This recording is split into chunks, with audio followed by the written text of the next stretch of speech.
है guys, welcome to my channel. आज का वीडियो थोड़ा सा नया होने वाला है क्योंकि आज मैं एक कॉमिक बुक के बारे में बात करने वाला हूँ and that is the Batman who lapse.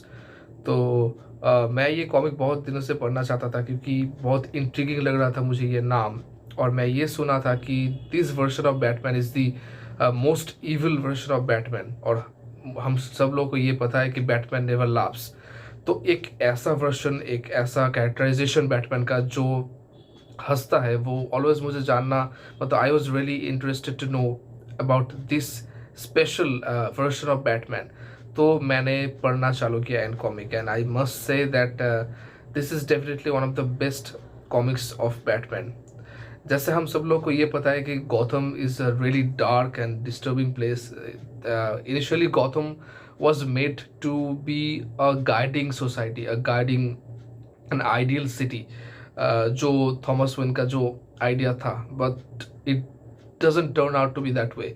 मतलब गौतम एक बहुत ही करप्टेड और मतलब क्रिमिनल स्टेट बन के रहेगा, एक क्रिमिनल सिटी जहाँ पे क्राइम रेट बहुत ज़्यादा है, करप्शन ज़्यादा है और पोल्यूशन भी बहुत ज़्यादा है।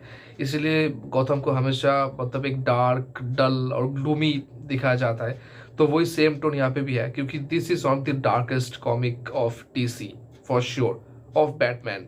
तो फर्स्ट हमें दिखाया देता है कि मतलब शुरू जहाँ से होता है ये कॉमिक बुक, कि बैटमैन एक मिशन पे है कुछ चोरों को पकड़ने के लिए, एंड एट दैट टाइम ही suddenly sees his own dead body in a coffin, and that is the first shock of this series, you know, the first shock when he sees his own dead body. तो फिर उसके बाद Bruce Wayne, मतलब original जो Batman है वो मैं original क्यों बोल रहा हूँ इसके बाद मैं एक्सप्लेन करूँगा। इस पूरी वीडियो में कोई स्पॉइलर नहीं होने वाला, तो relax, I will not give any spoilers. इसलिए मैं जितना मतलब I will not even use any picture from the comic book, so I will just tell you the story a little bit. तो जब वो देखता है कि खुद का लाश, और ये नहीं कि बस एकदम एक बॉडी पड़ा हुआ है, नहीं, each and every single thing is absolutely the same. तो ब्रूस वेन खुद देख के वो मतलब he is you know like वो शॉक हो जाता है कि ये कैसे पॉसिबल है। पूरा बॉडी का एक एक जितना भी मार्क है, वो stress marks, each and every single thing is same. तो ही इज शॉक्ड। वो मॉर्ग में जाके अल्फ्रेड को दिखाता है और पूछता भी है कि how is this even possible. तो even Bruce Wayne get shocked. तो उसके बाद धीरे धीरे खुलासा होता जाता है और पता चलता है कि एक और बैटमैन आया है and that is the Batman who lapse. वो एक दूसरे यूनिवर्स से आया है and he is making a serum. Okay, जो मल्टीवर्स है, मल्टीवर्स का जितना भी ब्रूस वेन है, सारे ब्रूस वेन को वो एक एक करके उस यूनिवर्स में ला रहा है, जो ओरिजिनल यूनिवर्स है बैटमैन का, ब्रूस वेन का जो यूनिवर्स हमें पता है डीसी का, उस यूनिवर्स में ला रहा है। And he is making a serum of each and every one of each and every Bruce veins heart, because he wants to turn Gotham into like a psychotic and chaotic city. Okay, that is his evil plan। और ये नहीं है, उसके साथ एक और Batman है जो कि है ग्रिम नाइट। तो ये जो बैटमैन दिखाया गया है हमको, जो द बैटमैन हु लैप्स और ग्रिम नाइट, ये एक बहुत ही ग्रिम नाइट को स्पेशली जिस तरीके से डिस्क्राइब किया गया कि what the Batman who doesn't have any code or any morale, so that is the what the original Bruce Wayne says। वो बोलता है कि ये जो ब्रूस वेन है ना, इसके ये तो मतलब मेरा लाइफ जी चुका है, उसे सब पता है मेरा लाइफ में क्या हो चुका है। मैं जो ट्रेनिंग लिया हूँ, वो ये जो ग्रीम नाइट है उसने भी सेम ट्रेनिंग लिया है, बस उसके उसमें और मेरे में सिर्फ एक ही डिफरेंस है, वो है कि ग्रीम नाइट को मतलब he doesn't have any code that the Batman has, that no killing policy, nothing। तो इस पूरी सीरीज में हमें प्रीडोमिनेटली तीनों बैटमैन दिखाई देता है, कि जो एक ओरिजिनल बैटमैन है ब्रूस वेन का, ओरिजिनल वर्ल्ड का ग्रीम नाइट, और बैटमैन हु लैप्स। तो ये एक पूरा मल्टीवर्स ऑफ मैडनेस चल रहा है बैटमैन का, एंड इसमें जोकर का भी पार्ट है। और जो बात मुझे मतलब इसमें कई सारे शॉकिंग टर्न्स भी है, it is not predictable at all. पहले तो आपको थोड़ा कंफ्यूजन लगेगा कि इतने सारे बैटमैन आ क्यों रहे हैं, और धीरे धीरे आपको पता चलेगा।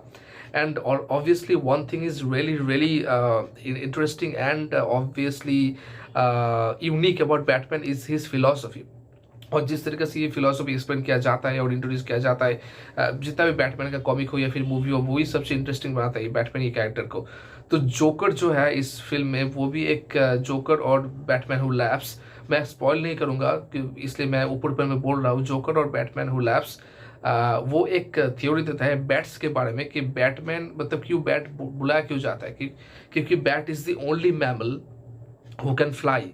सो मतलब the Batman who loves he is saying that bat एक ऐसा प्राणी होता है जो उड़ सकता है and that is what makes him advanced.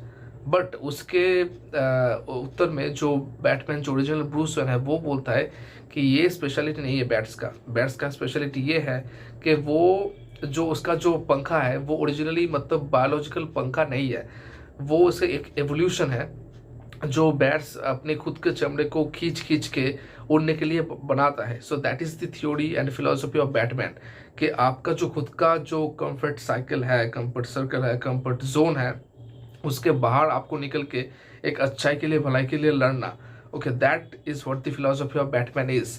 और इसमें जो एक और फिलोसफी दिखाया गया है कि Batman and Gotham are the same. Okay, so उसमें एक लाइन भी आता है कि my bat cave is Gotham. तो पूरा जो वेन मैनर के साथ या जो अलग से बैट केव है उसका एक्सपेरिमेंट का जगह, उसका खुद का जगह बैटमैन का, वो सिर्फ नहीं, ये पूरा का पूरा गौतम ही बैटमैन का है, पूरा का पूरा गौतम ही बैट केव है। तो ये एक फिलोसफी दिखाया गया जो कि मुझे बहुत ही यूनिक लगा क्योंकि गौतम और बैटमैन कैसे इंसेपरेबल है उस फिलोसफी को यहाँ पे एक्सप्लोर किया गया है and that is really really mature.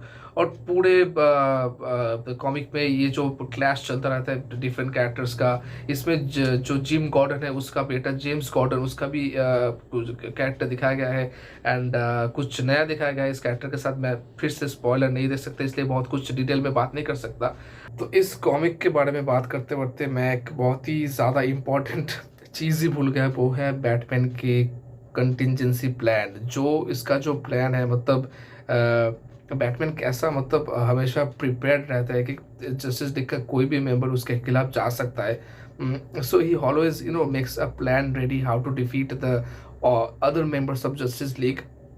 But the most surprising is that जो कि इस कॉमिक में हमें पता चलता है कि Batman even makes contingency plan against himself, ताकि फ्यूचर में अगर वो इविल हो जाए, अगर वो खराब हो जाए, एक बुरा इंसान बन जाए बैटमैन, तो how to defeat himself, like how to protect himself from himself, how to protect the city of Gotham from the evil Batman. So Batman के पास उनके खिलाफ मतलब खुद के खिलाफ भी कंटिजेंसी प्लान मौजूद है। So that is the insane level of character development of Batman. तो ये हमें इस कॉमिक में बहुत ही ज़्यादा अच्छी तरीके से देखने को मिलता है।